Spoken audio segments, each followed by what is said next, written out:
The price of envy. It started with a careless jab, the kind that festers under the skin. Must be nice to have everything handed to you, sneered the neighbor's kid, a wiry 19-year-old named Ethan Caldwell, his voice dripping with smug privilege. I was wiping down my 1967 Mustang, a deep blue beast I'd spent 15 years restoring, parked in the driveway of my modest ranch house in Willow Springs, Tennessee. Ethan leaned against the picket fence dividing my hard-earned plot from the Caldwell's gaudy estate, a McMansion that screamed new money. His words weren't just an insult, they were a challenge to everything I'd built. I'm Jack Ramsey, 52, sheriff of Harper County, a man who's seen the world's underbelly and still believes in justice. That Mustang wasn't just a car. It was my defiance against a life that tried to break me. I bought its rusted frame at a junkyard auction, poured every spare dollar and sleepless night into it. To Ethan, it was just a shiny toy I didn't deserve. I didn't bite back that day. I just gave him a long, steady look, the kind that makes a man question himself. He smirked and sauntered off, but I knew trouble was brewing. Months later, on a sticky July afternoon, the storm broke.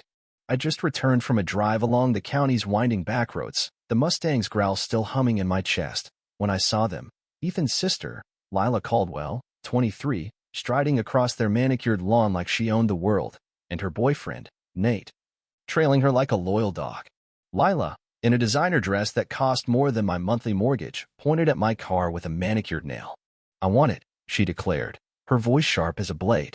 Nate's birthday is next week, and it's perfect for him. I leaned against the Mustang, arms crossed, and let her words hang in the humid air. Excuse me, I said, my tone low, deliberate. Lila stomped her foot, her purse swinging. Don't play dumb. We'll pay you more than it's worth. Daddy can write a check. You can get something practical. The unspoken jab, something suited for someone like you, hung between us. Nate stepped forward, chest puffed out, his preppy polo straining. You heard her. Hand over the keys. My past flashed before me.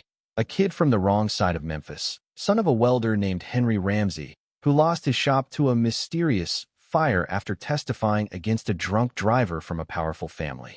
That family, the Caldwell's cousins, are a branch of the same rotten tree.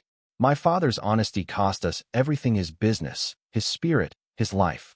He died of a stroke at 49, broken by a system that protected the guilty. I swore on his grave I'd fight that system, claw my way up, and become the law itself. That Mustang was my monument to him, to us. This car's not for sale, I said, my voice flat as steel. Nate invaded my space, his breath reeking of overpriced cologne. You don't get it, pal. Her dad, Victor Caldwell, runs this town. He can make your life hell. A naked threat, clumsy but dangerous. Lila pouted, her entitlement a mirror of her family's arrogance. They didn't see a man with a badge. They saw in nobody they could bully. I straightened, my 6-foot frame casting a shadow. Final answer, the car's mine. Walk away, or this gets ugly. Nate scoffed. What, you gonna call the cops? Victor golfs with the sheriff.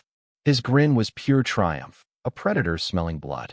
That's when I reached into my pocket, slow and deliberate, and pulled out my badge. The silver star glinted in the sun, the word sheriff etched below my name. I am the sheriff, I said, letting the truth land like a sledgehammer. Lila gasped, her sunglasses slipping. Nate's smirk collapsed, his face paling. That's fake, he stammered. But his voice cracked. I pointed at him. You're trying to coerce a law enforcement officer. That's a felony. And that golfing buddy line? That's attempted bribery. Keep talking, kid. Fury replaced Nate's shock. You can't scare me, he shouted, lunging forward, arms flailing. Victor will have your badge. He'll ruin you. Lila, emboldened, screeched, Daddy will crush you. You're just some quota hire. Their threats were a symphony of desperation, each word digging their grave deeper. Then, from the Caldwell's porch, Ethan appeared, pale as death. Stop, he yelled, his voice raw.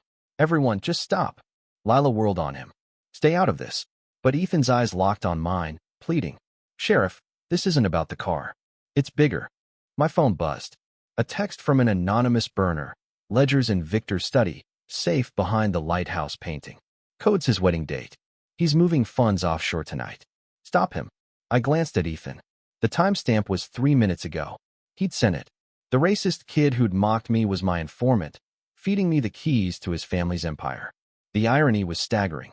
Victor Caldwell, real estate mogul, was the puppet master of a land-grabbing scheme, targeting small farmers mostly Black and Latino with trumped-up code violations and predatory loans, forcing them to sell cheap. His LLC flipped the land for millions. My office had been investigating for months, but we lacked the smoking gun until now. I radioed dispatch, my voice ice-cold. Sheriff Ramsey, 214, Oakwood Drive. Active crime scene. Conspiracy to commit fraud, coercion, and band robbery. Send units and contact Judge Harper for a warrant on 212 Oakwood. Code Sierra Bravo 392. Lila's jaw dropped. Nate backed away, sweating. Ethan trembled, his betrayal of his family complete. Victor's wife, Margaret, arrived in a silver SUV, her blonde bob flawless, her eyes calculating. "What's this nonsense?" she purred, dismissing my badge with a wave. "We're generous donors to the sheriff's fund. Name your price for the car." Another bribe, polished but blatant. Ethan begged her to stop, but she silenced him with a glare. "Let's be reasonable, Sheriff. Friends of our family fare better than enemies." I ignored her, leading my deputies into the Caldwell mansion. Behind the lighthouse painting, we found the safe. Inside were ledgers detailing every dirty deal, every bribed official. It was a goldmine of corruption.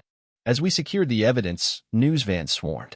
Victor arrived, apoplectic, and saw Ethan. "You did this," he roared, lunging at his son. We restrained him, cuffs snapping on his wrists. The fallout was swift. Victor faced federal charges for fraud, racketeering, and money laundering. His assets were frozen, his empire dust. Nate took a plea, spilling